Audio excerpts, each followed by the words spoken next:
नमस्कार साथियों, आज हम करेंगे कक्षा 10वीं की चैप्टर 6 से थेल्स प्रमेय।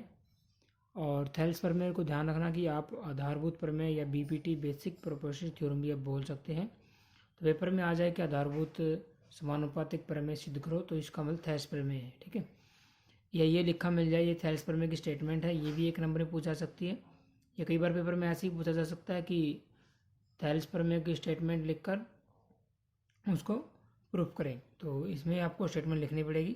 स्टेटमेंट ऐसी, यदि किसी त्रिभुज की एक भुजा के समांतर अन्य दो भुजाओं को भिन्न भिन्न बिंदुओं पर प्रतिच्छेद करने के लिए एक रेखा खींची जाए तो यह अन्य दो भुजाओं को एक ही अनुपात में विभाजित करेगी। अब देखिए, इसका मतलब समझा देता हूँ एक बार मैं प्रमेय स्टार्ट करने से पहले। इसका मतलब है कि जैसे त्रिभुज हो गया आपके पास, इसमें ये अगर पहले से डी ई समांतर बी सी दिया मिल जाए, यही बोल रहा कि त्रिभुज की एक भुजा के समांतर अन्य दो भुजाओं को भिन्न भिन्न बिंदुओं पर प्रतिच्छेद करने के लिए एक रेखा खींचा। ये रेखा वो जो ए बी को डी पर प्रतिच्छेद कर रही है, ए सी को ई पर। तो इस प्रकार भाग बनेंगे ना, ए डी और डी बी और ए ई और ई सी, ये अनुपात में समान होंगे, यानी A D by D B A E by E C बराबर होगा। ये हमें प्रूव करना होता है इसमें। ठीक है, ये होती है थेल्स प्रमेय। तो थेल्स प्रमेय जो दिया है पेपर में, क्या होता है आपके पास, थेल्स प्रमेय प्रूव करना मिल जाए तो एक तो चित्र बनाना बहुत जरूरी है। उसके बाद दिया है त्रिभुज एबीसी में क्या दिया है, पहले से डी ई समांतर बी सी दिया हुआ है। सिद्ध क्या करना है, A D by D B A E by E C. और रचना भी करनी पड़ेगी इसमें। मैं रचना करके दिखा देता हूँ आपको एक बार। क्या करना है, डी एम लंब ए सी खींचना है। डी एम कहाँ पे, ये रहा, ए सी पर। ठीक है, डैश में लेना आपको, ये रचना वाली चीज़ डैश में लेनी है आपको। ये डी एम लंब हो गया। ठीक है, इसी प्रकार हमें क्या करना है, ई एन लंब ए बी खींचना है। तो ये ई एन खींच देते हैं। लंब का मतलब है कि 90 डिग्री का एंगल बनाएंगे यहाँ पे। ये भी 90 डिग्री है और ये भी आपका 90 डिग्री है। ठीक है, आगे देखिए, बी ई व डी सी को मिलाना है। तो बी ई कहाँ पे है, ये बी ई है आपका, इसको मिला लो।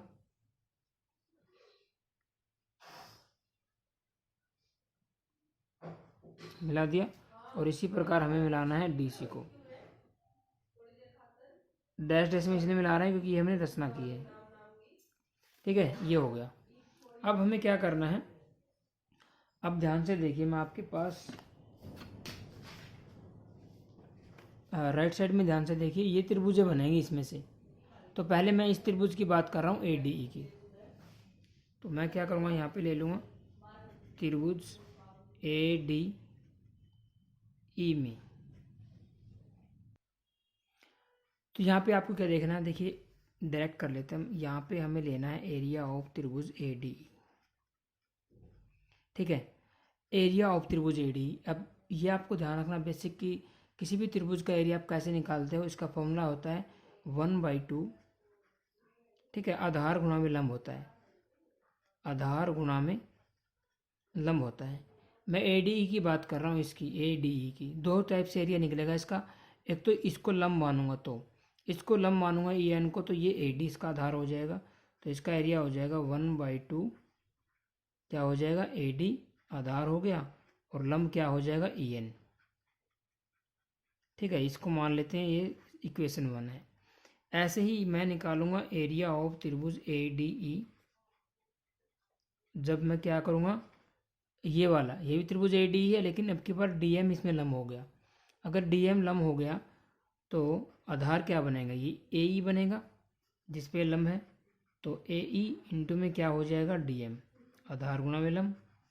इसको इक्वेशन 2 मान लेता हूँ। ठीक है, अब मैं निकालूंगा ये वाले त्रिभुज का एरिया, त्रिभुज बी डी ई का, और एक बार निकालूंगा डी ई सी का। तो यहाँ पे लिखूंगा ए आर का मतलब होता है दोस्तों एरिया, एरिया ऑफ त्रिभुज बी डी ई। अब बी डी का एरिया क्या हो जाएगा, ये आपकी क्या है, अधिक कोण त्रिभुज है। ये मैंने यहाँ पे बना रखी बी डी ई, ये वही त्रिभुज है, देखो बी डी ई।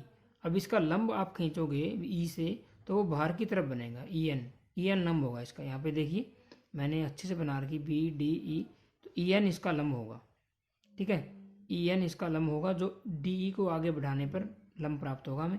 और तो इसका लंब होगा ही नहीं, ऐसे खींचोगे तो लंब बनेगा ही नहीं वो। ठीक है, तो इसका एरिया क्या हो जाएगा, 1/2। बेस इसका बी एन नहीं होगा, बेस बी डी ही रहेगा। तो आधार बी डी गुणा में लंब क्या हो जाएगा ई एन। इसको मान लेते हैं ये समीकरण 3 है। ठीक है, समझ पा रहे हो आप। अब मैं आगे बढ़ता हूँ, अब इस त्रिभुज का निकाल लेता हूँ बी ई सी का। तो एरिया ऑफ त्रिभुज किसका आ जाएगा अब, बी सी ई, सॉरी ये सी डी ई का एरिया आ जाएगा, सी डी ई का। अब आप बताइए सी डी का एरिया क्या हो जाएगा, 1/2 आधार गुणा में लंब। आधार इसका रहेगा ई सी और लंब क्या हो जाएगा इसमें डी एम, क्योंकि ये भी अधिक कोण त्रिभुज है। यहाँ पे बना रखी मैंने, देखिए ई सी इसका आधार है और लंब इसका ई सी को आगे बढ़ाने पर डी एम प्राप्त हुआ था। ठीक है, तो आधार क्या हो जाएगा ई सी गुणा में लंब क्या हो जाएगा डी एम। इसको मान लेता हूँ मैं 4। ठीक है, अब यहाँ पे मैं क्या करूँगा दोस्तों, अब देखिए 1 को डिवाइड कर दूंगा मैं 3 से। ठीक है, यानी एरिया ऑफ त्रिभुज ए डी ई, 1 को 3 से डिवाइड करूंगा तो क्या आ जाएगा, एरिया ऑफ त्रिभुज ए डी ई डिवाइड में इसके आ जाएगा एरिया ऑफ त्रिभुज बी डी ई।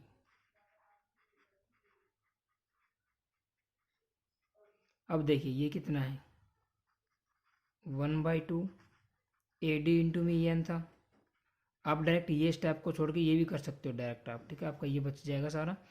और बी डी का क्या था, 1/2 बी डी इंटू में क्या था इसका ई एन। ठीक है, ये इक्वेशन मान लिया आपकी कि 5 आ गई। ठीक है, अब मैं कर दूंगा 2/4, इक्वेशन 2/4। तो ये आपकी आ जाएंगी, ये आपकी आ जाएंगी। देखिए यहाँ पे एरिया ऊपर रहेगा ए डी ई का, ए डी ई का एरिया हमेशा ऊपर लेना, ये ध्यान रखना है। और नीचे आ जाएगा एरिया ऑफ त्रिभुज सी डी ई। जैसे इसको डिवाइड करोगे तो ये आ जाएगा 1/2 ए डी, ए डी का एरिया ये वाला था 2 लेना, ध्यान रखना, ए ई इंटू में क्या है डी एम, और डिवाइड में इसके हो जाएगा ये वाला 4, 1/2 ई सी इंटू में क्या आ जाएगा डी एम। ठीक है, ये आ गया आपका 6।